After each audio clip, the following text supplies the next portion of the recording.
மக்களே, welcome to Delhi tax. ரொம்ப ரொம்ப ஹாப்பியான ப்ரோமோ. ஆனால் அதை ஹாப்பியாக பார்க்க முடியல. என்னதான் நமக்கு நாமே ஆறுதல்லாம் சொல்லி தேர்த்திக்கிட்டாலும் அந்த இறுதி அத்தியாயத்தை நோக்கி அப்படின்னு பார்க்கும்போது கொஞ்சம் பெயினாக தான் இருக்குது. ஸோ அந்த கையோட ஒரு ஹாப்பியான ப்ரோமோவுமே கொடுத்துருக்காங்க.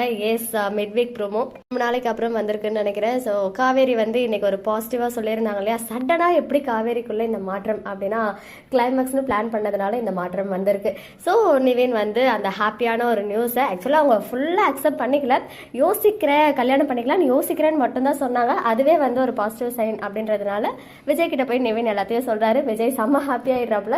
அதே மாதிரி வீட்லேயுமே அவங்க சக்கரை எல்லாம் வாயில கொட்டுறாங்க இல்லையா, நான் இன்னும் ஃபுல்லாக அக்செப்ட் பண்ணிக்கவே இல்லை, யோசிக்கிறேன்னு தான் சொன்னேன். பட் ஒரு தடவை நான் அவர் பார்த்தேன், அவர் கூட டேட் போகணும் அப்படின்னு சொல்றாங்க. அப்படியே ஃபேன்ஸ்ல ஒரு குழு மூமெண்ட். அவங்க யூஸ்வலா போற ஒரு காஃபி ஷாப்ல மீட் பண்றதுக்கு போறாங்க. கண்டிப்பா இந்த முறை எந்த ஒரு சொதப்பலும் இல்லாம அவங்களுக்கு பிடிச்ச மாதிரி நம்ம விஜய் பதில் சொல்வாருன்னு நினைக்கிறேன். ஸோ என்ன மாதிரி அவங்களுடைய அந்த ஒன் டே அந்த டேட் இருக்க போகுது அப்படின்றத வெயிட் பண்ணி ஹாப்பியா என்ஜாய் பண்ணுவோம். ரொம்ப பார்த்தினா உங்களுடைய ஒப்பீனியன் கமெண்ட்ல சொல்லுங்க. ஓகே மக்களே, நெக்ஸ்ட் வீடியோவில் மீட் பண்றேன். எக்ஸ்க்ளூசிவ் அப்டேட்ஸ்க்கு மறக்காம நம்ம யூடியூப் சேனலை சப்ஸ்கிரைப் பண்ணிக்கோங்க.